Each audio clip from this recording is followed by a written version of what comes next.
Back again with a special episode. It's the Pay Attention Podcast. Before y'all do anything, just go ahead and subscribe and click the red button. Subscribe, comment, like. Today's episode, we're gonna get to it. We're gonna get to it. Joining us is we got Melo, of course. Usually he's behind the camera, but today he's in the camera. So and then we got the special guest, the man, the hour, the man, the legend, the myth. I don't know what to call him. My uncle, my family friend, my uncle Chico. Uncle Chico. Uncle Chico. A lot about you. Tell the world about you. Tell the world about you. Well, Nice suit, by the way. Nice suit. Appreciate you. Get started. Appreciate y'all. First of all, I like to take time. I thank God for letting me be able to tell my story. Mm-hmm. And second of all, I want to thank Pay Attention Podcast for having me to allow myself to tell my story on their show. Mm-hmm. Basically, I want to start off like this, man. Growing up as a kid, I came from a small country town on the other side of Shreveport, Louisiana. Mm-hmm. My dad had met my mom, and he moved us down north on the other side of Monroe, called Bastrop, Louisiana. Yeah, boo. Yeah. So I was like 6 or 7 years old. And at the time, it wasn't just two of us, me and my brother Tim. And of course, after that, my dad had two girls and two more boys. One more boy. I'm sorry. Mm-hmm. I've been wanting to tell my story for a long time because I do have a story to tell. I came from basically nothing, man. I always put God first in my life, though. I always did that. And every day I could see the blessings that I inherited in my life. I had dropped out in high school. Mm-hmm. Yeah, I dropped out in high school. I thought I was doing something. And at the time, they had brought computers into the school. Mm-hmm. I thought computers was just a joke, not knowing that computers was going to be the future. Right.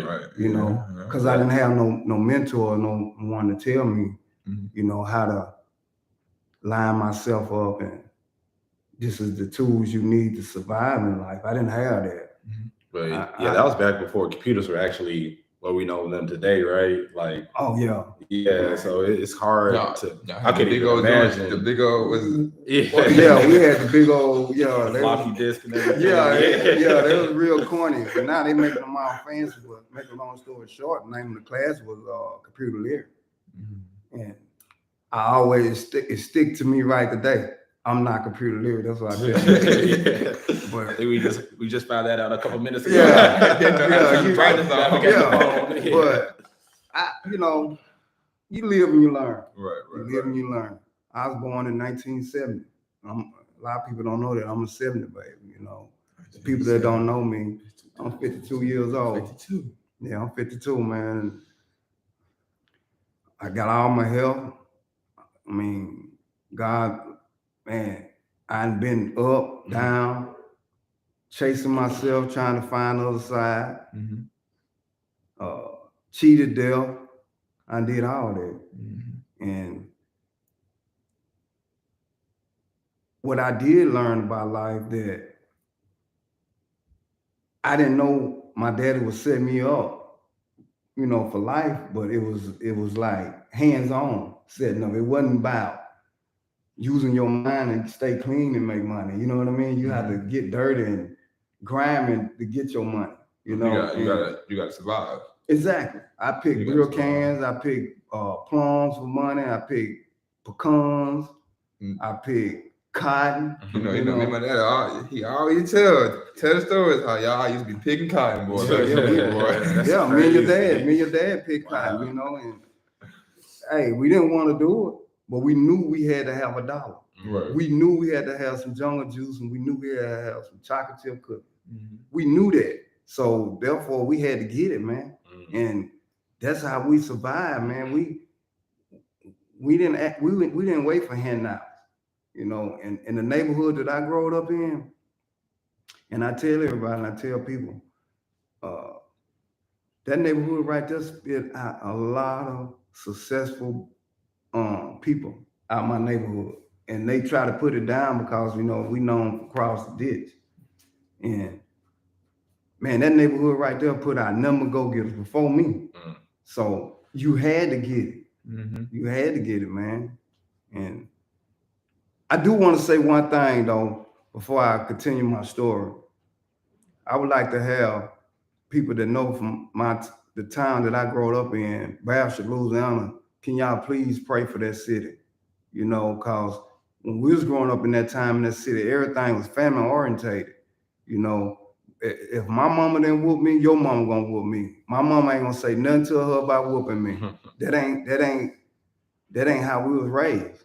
You know, we as a people, as a unit, man, we need to come together in Bastrop, man, and save our city, man.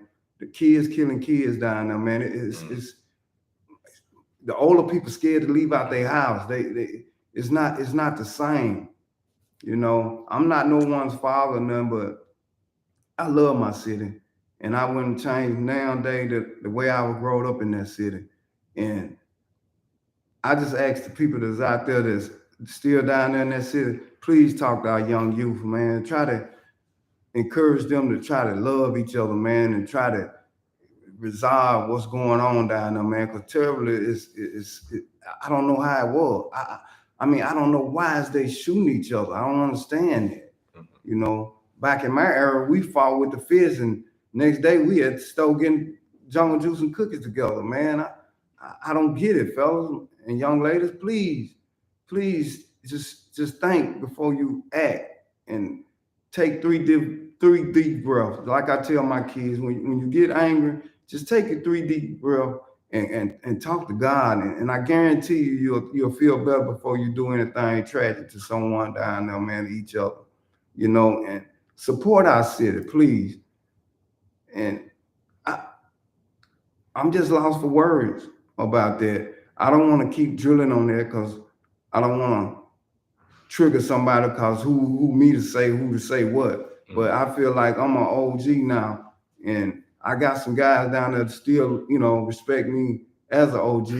And I just want to let y'all guys know, man, please stop killing each other, man. You know, let the old folks come out their house and enjoy the rest of their life. They over the hills now. You know, it's y'all time, but try to talk to each other, man. Stop this killing, man. Please, in the name of Jesus, man. Please stop this, man, down there, man. And I also want to say this right here.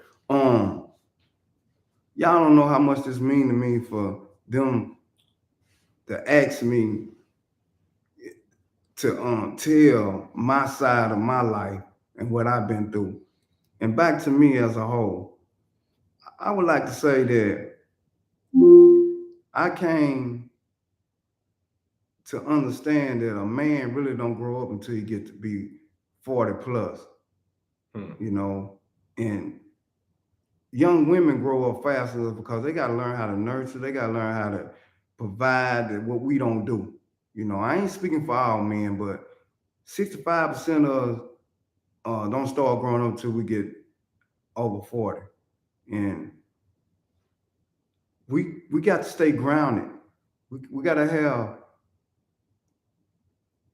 man, it's overwhelming right now, man, about these guns. Man. I understand it, and I don't want to put my people in business out in the street, but I seen them with them guns. I'm like, what do you need guns for? And I'm going back and forth with this my story, because there's so much I want to tell, and what comes to my mind, I'm gonna let it go. Right. You know, I'm just gonna let it go, man. Right. You know, and that's an interesting point you put out. You said majority of men don't fully grow up and mature until they're 40 plus. Right. What characteristics separate actual grown-up man from a boy? Well, good question. Real good question. I can reveal so much in my past that I thought I was doing something, but I still get caught. And by me saying that,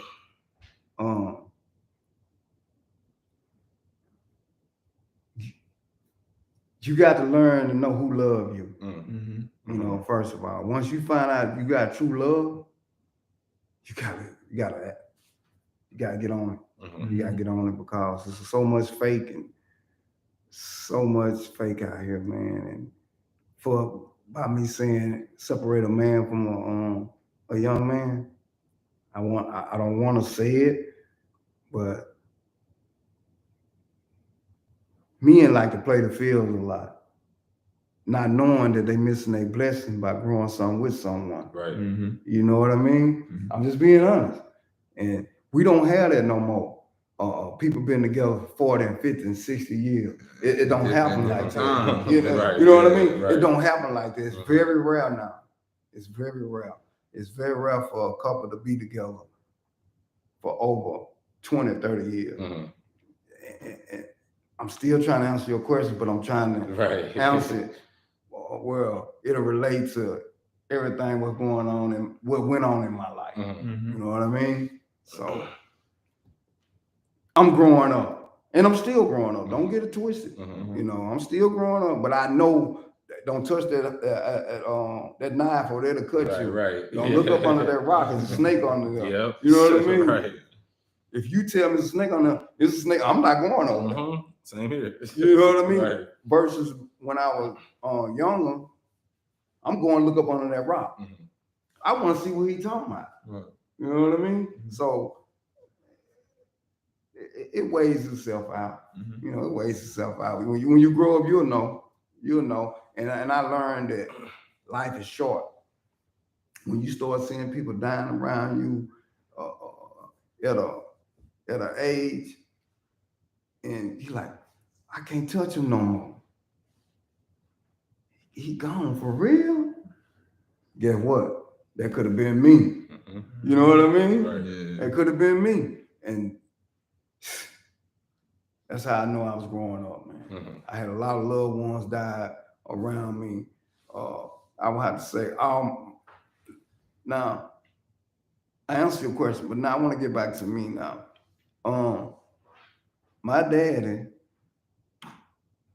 had 2 brothers and 3 sisters, biological. Mm-hmm. He had some offspring, and we all acknowledge them as our uncles. But my daddy was the baby. All right, he was spoiled. Versus my mama, she came from the South. Mm-hmm. My dad was up there working and ended up meeting my mom. Mm-hmm. See, my mama had me when she was 15. Mm-hmm. My daddy was 24. That ain't supposed to happen. Right. Right. Yeah. You know what I mean? Right. That's why I feel like I'm special. Especially That ain't nowadays. supposed to happen. Yeah. Think about it. Mhm. My dad been in the penitentiary 3 times. Mhm. I told him that right today. We laughed about it, but Dad, if you would did that back then, what you did then, man, them people would have had you locked up for a long time. Quick, too. Yeah, Mm-hmm. me and my mom. I had a good life now. Don't get it twisted. I was spoiled. I always been spoiled, and my mama had, it was 12 of them. You dig what I'm saying? And I had some aunts and uncles. A couple of them passed, but all my daddy's siblings passed. He the only one living. So, man. Anyway, me and my mom, we stayed up there on the south till I got to 6, Mm-hmm. 6 or 7, South Louisiana, and me and my mom used to bath in the foot tub and everything on my uncle's porch. I remember like it was yesterday. And where I came from, they didn't have commodes and all that. They had outhouses. See, people don't know that. Where I came, a lot of people think I'm from Bastrop. I'm not from Bastrop. And I keep telling people that. I actually live in a city that had wells in the back for water, Mm-hmm. outhouses in the back, do the number 2, whatever you gotta do. Yeah. And they didn't have bathtub. We bathed in the foot tub. I was a little boy, I can remember. we badminton. I used to hold my mama hand. We used to walk through the trails and stuff in the little town, man. How is it? How is it coming from that and now?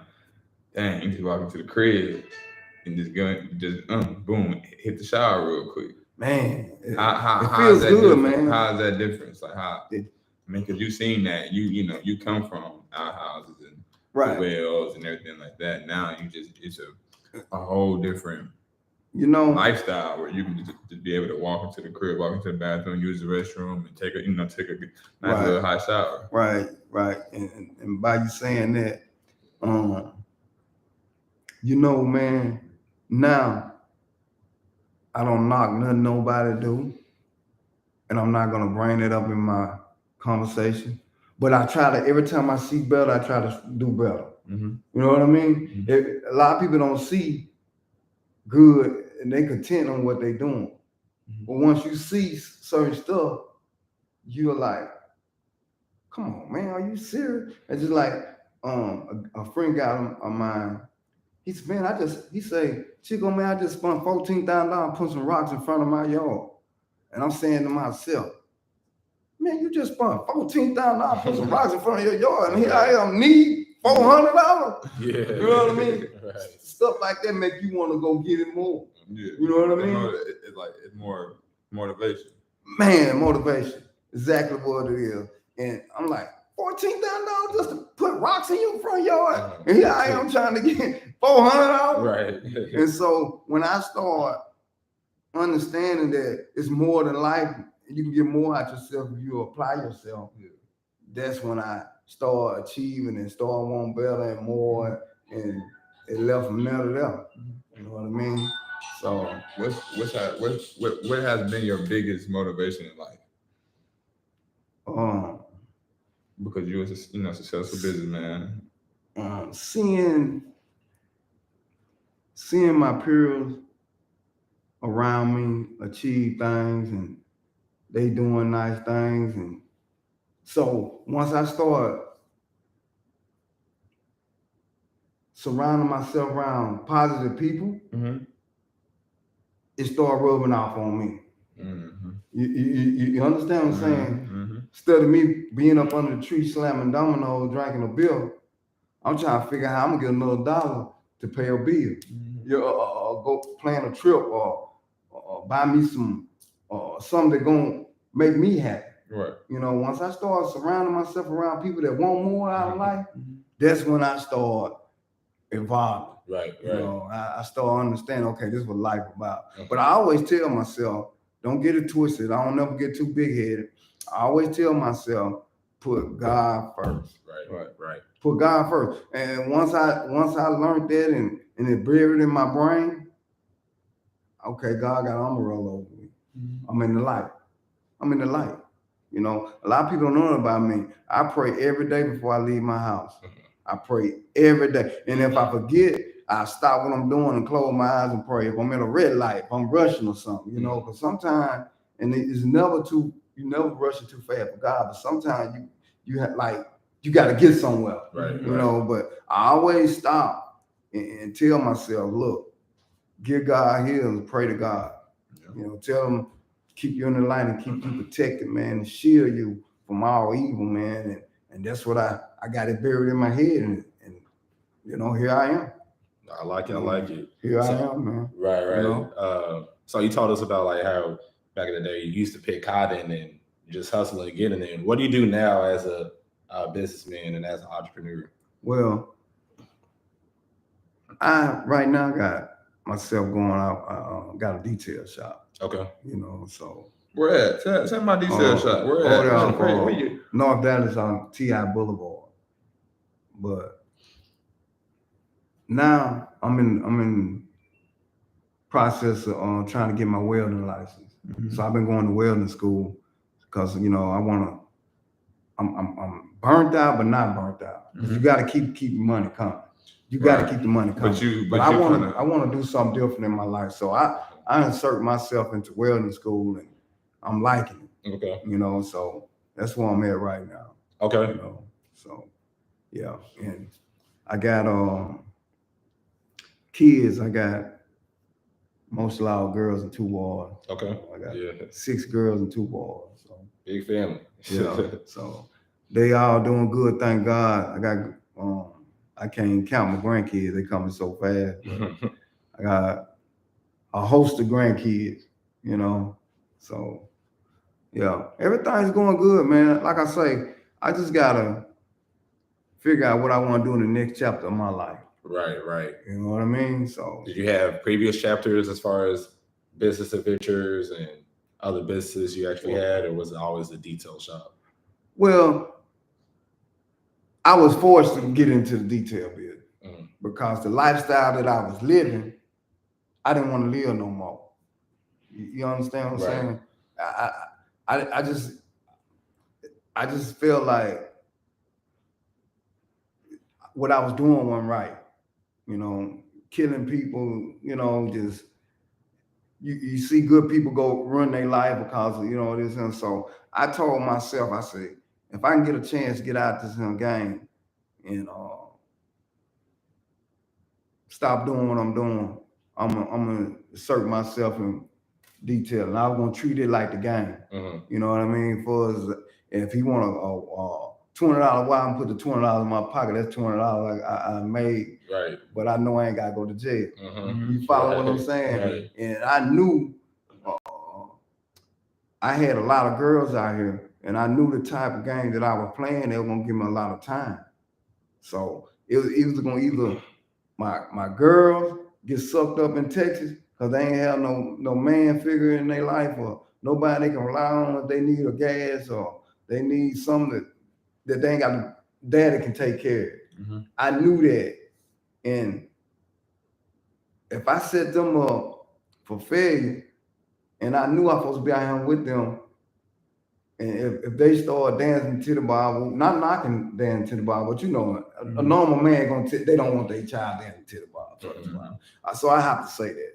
There ain't nothing wrong with it, but I don't indulge in it. I just don't. That's their business. But my girls, I didn't want them to go that route. And thank you, Jesus, for not letting them go that route. That was just one of the sharks out there for a young lady. You know what I mean? Because once they ain't got no body to guide them, they vulnerable. You know what I mean? So that's why I chose to stop doing what I was doing, because I didn't want to hurt people and I didn't want to leave my kids out here going to jail. Basically, that sums it up with that. So, see, take me back through your childhood and everything like that, just your road to where you at now. What was just some of the challenges that you had to just overcome? Big, small, you know. Well, they used to call me Buck Teeth. Yeah, I know. Yeah, they used to call me Buck Teeth. And that was and I didn't want to bring design was you came at me like that because your dad always, you know, he told me tell the story. But yeah, but look at me now, I got a beautiful smile. Yeah, I got a beautiful smile. But yeah, and me and my dad, I never forget it. And I used to suck my lip. And I suck my lip and to push my teeth out. Some of my kids suck their thumb, and they inherit what I used to do. But my dad did give me some braces though. I have to say that. He figured it out. He got me some braces, but the type of braces that they had back then were called headgear. They over your head. Yeah, you had a big so now when I go to school, listen, you train on the track, train on the track. So when they start calling me train on the track, I said, I got to get these braces out of my mouth. And I'll never forget it. I took some wire cutters and I cut the braces off. I cut them off. And after that, I figured another way how to hide the buck teeth. I had put golds and diamonds in my mouth.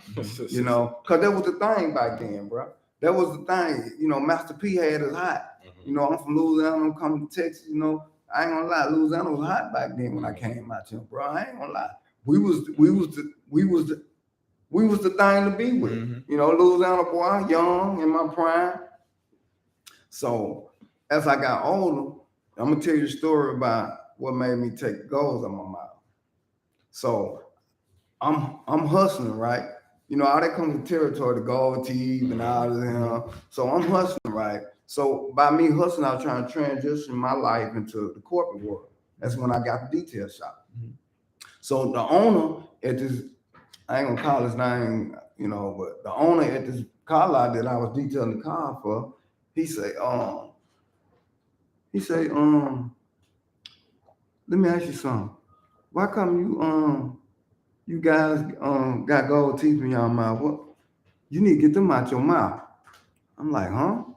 I had looked upside of the head because you know that was the thing. I'm like, what are you saying to myself? You know, Right. where he was cutting the checks, big checks, Mhm. you know, big checks. I ain't gonna call his name big check, you know, big collar.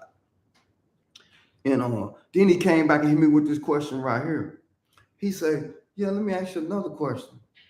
He said, let me ask you this: why come all these black guys have a bunch of kids and can't take care of them? Mm. I looked upside his head again. I thought about it. Not knowing, I got to respect what he say because he couldn't big check. I was like, okay, you won, you got that. So I walked out to myself and I thought about it. I said, I should have checked it to myself. Excuse my lie. I said, checked him. I said, nah, you did the right thing. And I thought about it. And I sat back and I analyzed all the people that I hang with that got kids. White and black. Mhm. And I'm like, you sure right. Mhm. You know what I mean?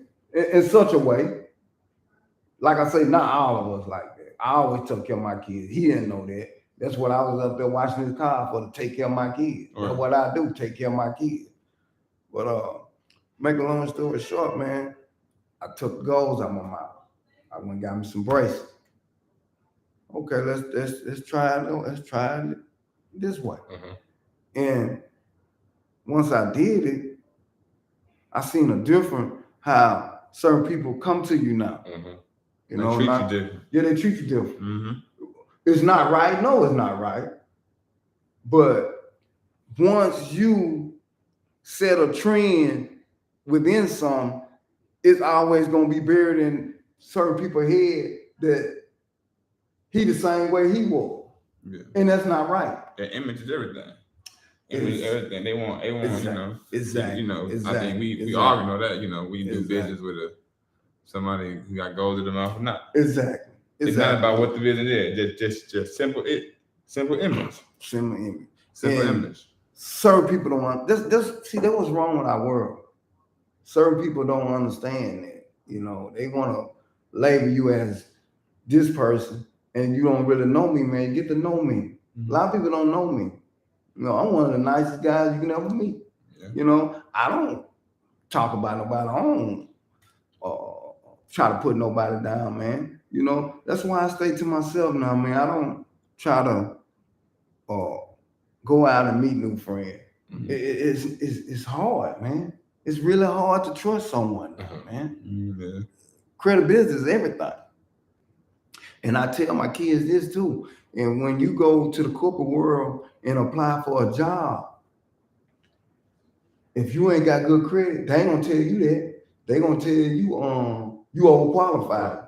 I'm telling you, that's their statement to you. You overqualified or you underqualified because guess what? Your credit score at 4.5 beacon score. But if you at 8, if you at 7 beacon score, oh yeah, when you want to start? Because they know you, they can depend on you. You know what I mean? Because they don't really know us. They go by your credit, they run your credit. They don't tell you that. When you go get a high profile job, they run your credit. Right. Yeah. That's how they justify what type of person they dealing with. That makes sense? Absolutely. Yeah. And man, like I say again, pay attention podcast. Y'all the greatest. Thank you, thank you, man. Because you just don't know, man. This is what I've been waiting for. I've been waiting for an opportunity to tell people about some of the things that's going on in my life. You know, from where I came from, where I'm at, and where I'm trying to go. Where I'm trying to go. I can't say I'm going, but where I'm trying to go. Mm-hmm. You know? So Right.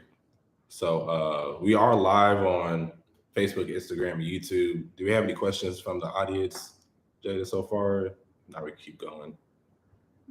Okay, cool. oh, I'm open for all questions. You know, like I say. Hey, yeah, like I say, man. I got a question.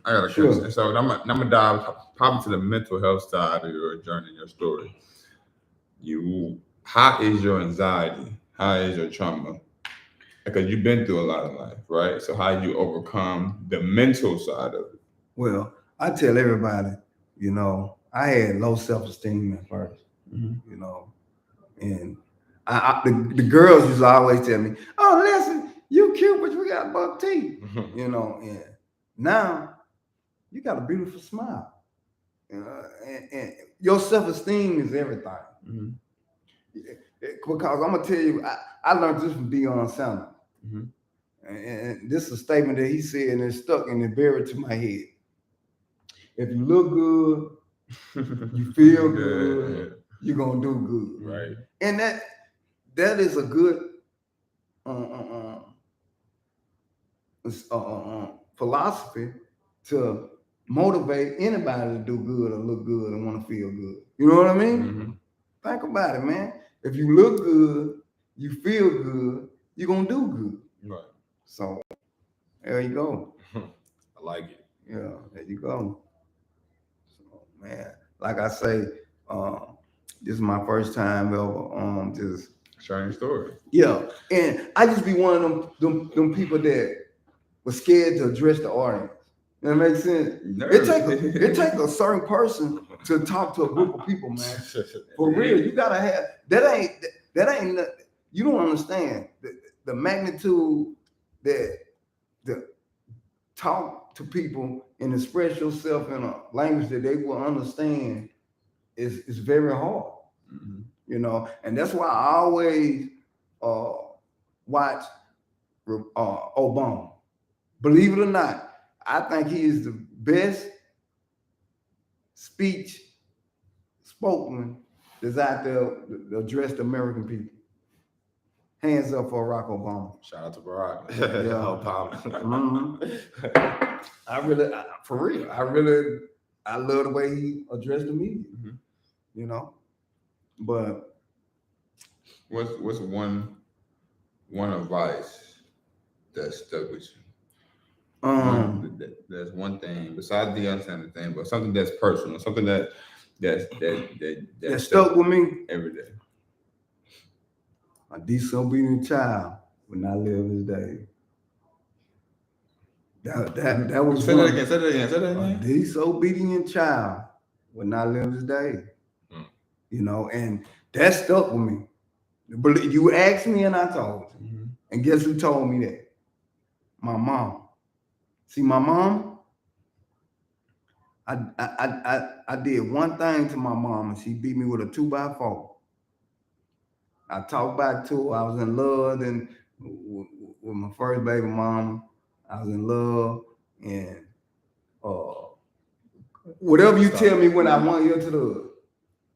So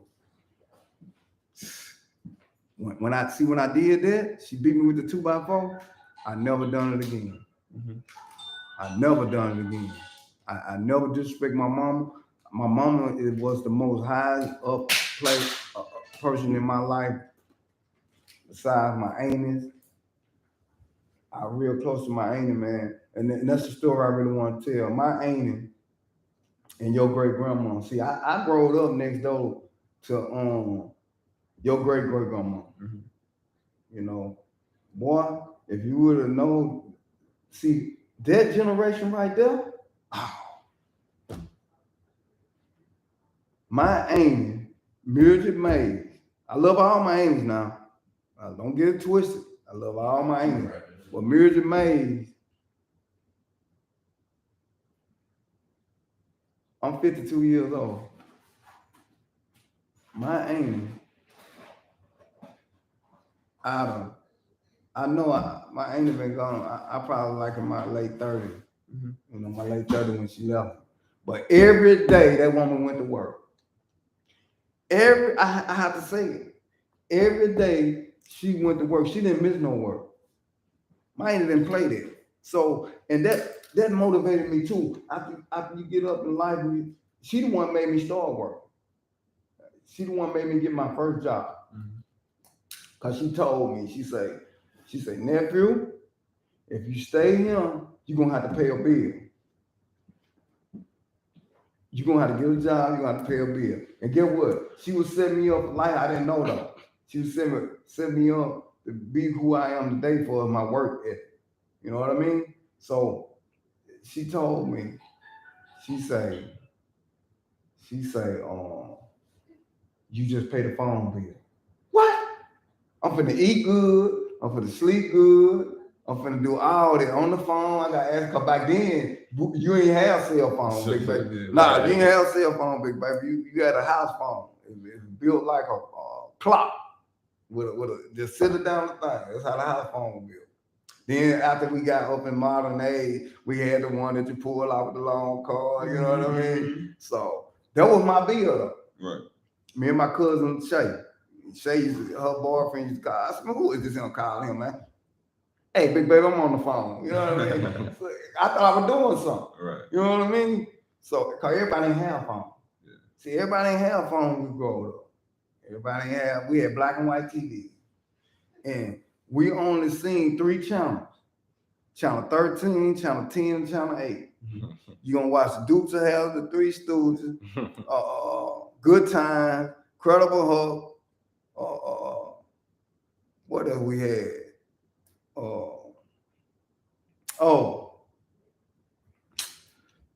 I was watching her this morning doing a documentary on her granny. What's them people? Man, Jed Clampett. You might know this one. No, Jed Clampett. Granny, when he was on that truck in the never for your time. Never for your time. But Gilligan Island, stuff like that. That's what we live for. We didn't have all this stuff they got now. Mm-hmm. So, and they always showed us about Africa. Africa was like, we seen people naked and running through the wood with bowls in their mouth. They didn't show us that Africa was beautiful like that. You know, in my growing up, we didn't see how really beautiful Africa was. We always thought it was a tragedy and poverty over there. You know what I mean? But that's back then. We didn't have a 3 channel. Cool. I got one more question for you. What's the biggest things you learned as a business owner, as an entrepreneur, from when you started? Paying taxes. Paying taxes. Let's talk about that. Yeah, man. I ain't say, man. I ain't no joke. What? Say, man. I didn't know how to separate. You gotta understand, I wasn't a business person. I got whooped into this game and learned how to do business. You know what I mean? It's more, people don't understand. It's more than just cut your lights on and go to work. It's a lot of other stuff, red tape. People don't know nothing about on the business, man. Anybody on the business, I give them credit, man. I've been in business. By you saying that, I've been in business 19 years. 19 years, bro. Made it through the pandemic. By the grace of God, good people on my side. Everybody couldn't make it through the pandemic. They fought. Still in business. You know, that was hard, man. And paying bills. Paying bills, right? Paying bills, you know, versus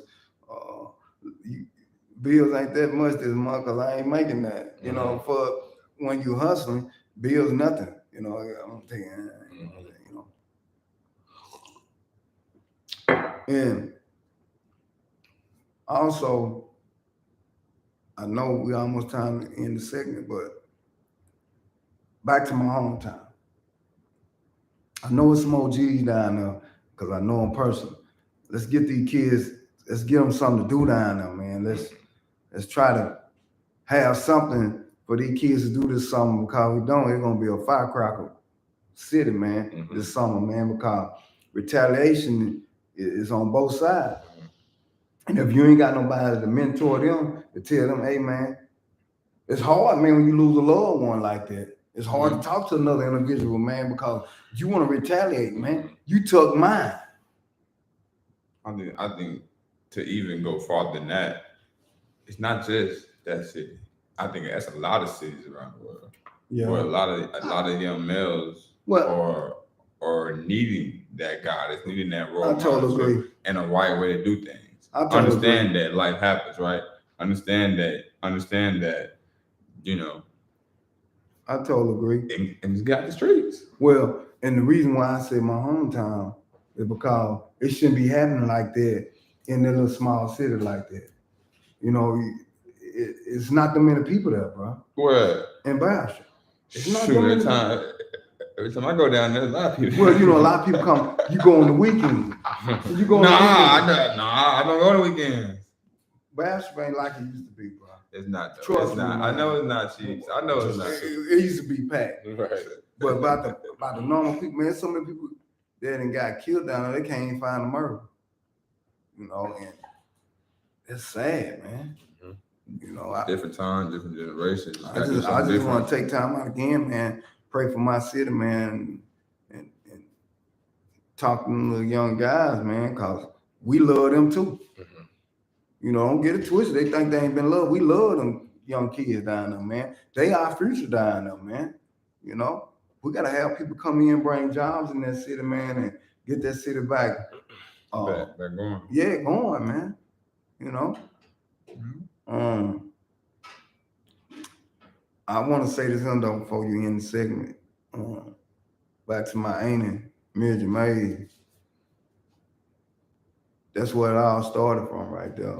For me, start understanding how to work and take care of myself. She put that in me.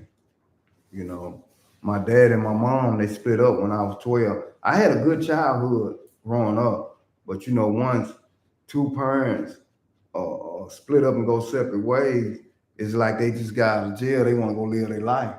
Mm-hmm. And they left 5 kids stuck. But my dad, I ain't gonna lie, my dad, he held it down. You know, I just go in the kitchen. My dad had his sleeves up crying and, you know, washing dishes. I was a young boy. I seen that. And I respect him, and I always tell him right today, you know, Dad, I thank you for everything you did for us, man, because you didn't have to do that. You know, you stood there, you stood right by us.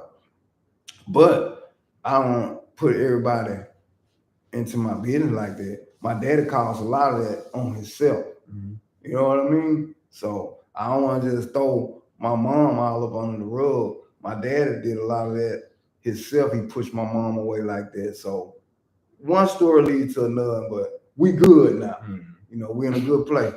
You know, we good. We good. Most definitely. I copy that. Yeah, we good. You got anything to say, Melo? Hey, it was a pleasure meeting you. I loved your rags to riches story. Hey, thank you, man. And just love how thank just you, give man. your wisdom and advice of how just give it back to your community so they can build. And just really appreciate your time. I appreciate it, man. Hopefully I can join the show again. Right. Yeah, you know, you guys invite me again to the show, man, and hopefully we can have better news about, you know, I can talk to my hometown and say, hey, look, this is what happened after the show. You know, you guys came together and trying to talk it out, man. And hey, look, this is what it's about, man. It's about trying to encourage negativity out there. Yeah, exactly. Changing lives, and exactly. You know, I appreciate it. You know, it's a Pay Attention podcast, man, and y'all always hear me say it. Y'all always laugh at me, but it's about saving the turtles, man. We just gotta save each other. That's what it comes down to. Save each other. Pay Attention podcast, baby. You know, and so today episode, everybody just go hit that subscribe button, hit the like button. You got any questions? Today was our first time, you know, being live on some social media platforms. Hit subscribe, baby. You know, number one show, baby. We gotta thank our special guests, you know, Uncle Cheeks. Thank you. And you know, tell them how to find your shop, man. You know, if y'all go by detail shop, just, you know, tell them pay attention. You know, might get like 10% off or something like that. Appreciate it. Yeah. You know, absolutely. All I can do is say pay attention podcast, sent you guys, and I take care of you. Give you a discount. And so we gonna have all the information in the description and everything like that. Any last words on Cheeks? What you guys say? Well, again, I like to say thank God for allowing me again to tell my story and interact with the young youth out there right now, man, trying to get them in the right path, man, in life, man. Just put God, look, it's simple. Put God first. I tell my kids, they get mad, but I say put God first, get good credit and education. And they said, nah, Dad, why you don't put family, God, family? If you don't got good credit, you can't help family. So that's why I say that. I know family go first, but you just another Joe Blow. You ain't doing nothing. You can't help family. It's about helping family and helping each other. And I'm gonna leave you with this here. If you don't want to help yourself, who you think gonna help you? You gotta want to help yourself. So by me saying that, man, God bless. I'm out, man. This is the Pay Attention Podcast, man. I'm enjoying you. Today's episode, with Uncle Cheeks, man. He's telling his powerful story and dropping some gems. And we got the Elite Million crew. We got Melo representing. Always love it. Always love it. Only thing I gotta say to y'all is just go hit the subscribe button, go comment, go like, and y'all have a blessed day. And I always say the turtles, man. And this is the Pay Attention Podcast, and we out. Remember, hit subscribe.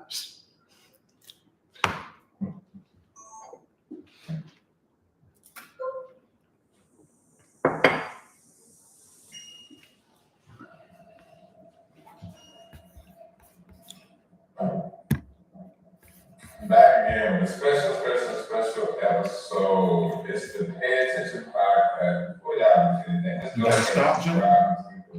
Good job.